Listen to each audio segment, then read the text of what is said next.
we were in Ethiopia, and we had a couple of guys there, and we were in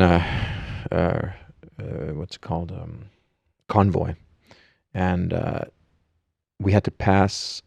One of our cars had to pass a bus, and the people were getting off the bus, and then a child ran in front of the bus as the convoy was passing, and they hit the kid, killed him on the spot.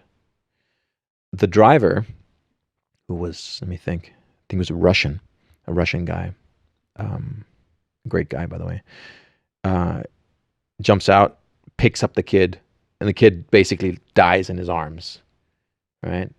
And to you and me, you were like, oh, holy fuck, and he was also completely distraught and like, wow. The family asked for a bag of rice in compensation. And once they received their bag of rice, they were okay with it. And then you ask yourself, is that what the kid was worth? Yeah, that sounds... To us, it's inconceivable. No, yeah, that's inconceivable. But to them, it was just another kid. Because there were so many of them, and a lot of them aren't even taken care of, and they're roaming in the streets. And I don't know the dynamics of it, but all I can tell you is I was shocked about the I was shocked about the indifference. Yeah. That came with that situation. That was just one of many. We had many other situations like that where I thought to myself, well, what is human life worth? What country was that in? That's Ethiopia. Because it makes me think that's kind of the way we used to think about kids back in the day in Europe before the demographic transition. So when people had a plethora of kids, many of whom died just by being born, died in the first year or 2 years, and where people were much sadder when you lost an elder, because an elder is a living repository of knowledge, a library. Sounds grotesque and absurd to think about now, though. Yeah, and now it's the opposite, because when we see a kid dying, we just have to mourn for all this potential that is lost, and that will never be realized in the world. But when we lose an elder, it's like, that's the cycle of life. So we don't feel that sad about it. So it's such an interesting turning of point of views.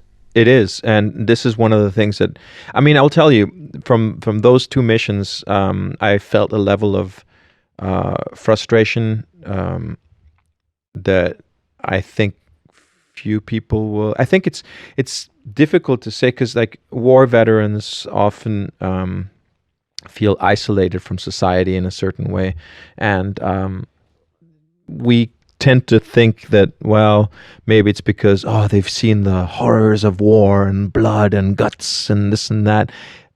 No, the horror is a lot in part of the indifference that they have experienced, not only there, but also the indifference from their own people and their own politicians, the devaluing of life, and maybe trying to readapt to society is a different so you say it's not a sight or an experience, it's more higher level psychological trauma for a lot of us, not all of us. Obviously, I've talked to guys that have experienced really, really bad stuff. I have as well, but that's not what sticks with me at all.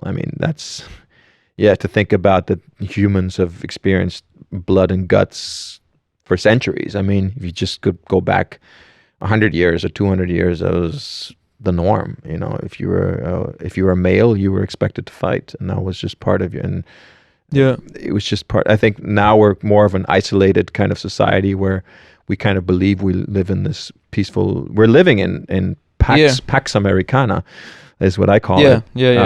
Which is after Pax Romana and Pax Britannica. Exactly. Yeah. And with although these days, like with the whole situation like at hand right now, it seems like there is a change in the global situation.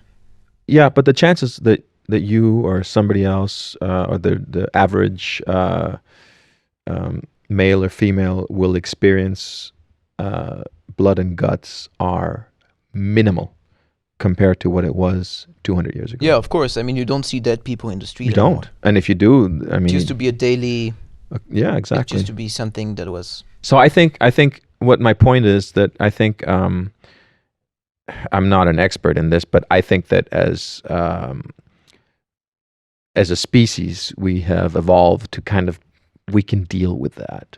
You know, there's this social aspect of it which will obviously traumatize you, but I think the traumatizing aspects of it come from different sources.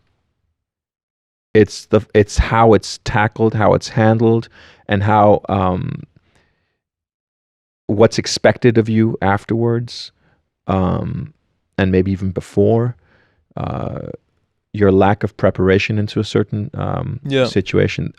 It's the things on the side that really get to you. Yeah, because I mean, obviously you have firefighters also, and you have police folk and people like that also experience all sorts of violence.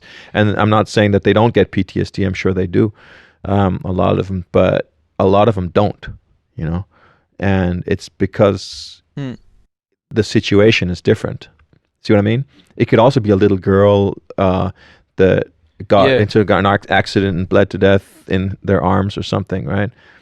I mean, I used to have a teacher in when I was studying law in France who was I don't know how it's called, how I would translate that, but it's Brigade des Mineurs. So she would take care of take care of like little kids and stuff that happened to them.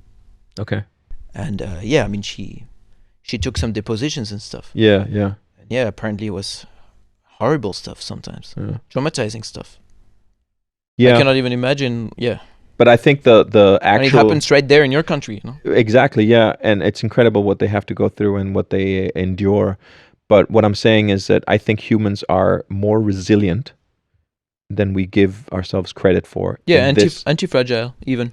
Yeah, for sure. Yeah. And I think that a lot of what we experienced, what I experienced afterwards, is more on a socio-political level. It's more of it's a crazy thing to think about, because all that you're describing, I know that it exists on an abstract level, and that's really a testament to the idea of the hedonic treadmill. You know, you heard of that? No. It's like, or have I? I think I might have. Yeah. I mean, you probably know the idea is that wherever if something great happens to you, after a couple of days you stabilize, and vice versa. If something horrible happens to you, after a couple of days you stabilize. And it's just I know that it's just in terms of world history, I am so amazingly privileged. I'm part of the percent of the percent of the percent. Yeah. But it doesn't feel like it. Yeah. And me and all the people I know who are in a bubble and sheltered from all of that horror, we should be on a permanent little cloud of happiness. Yeah, yeah.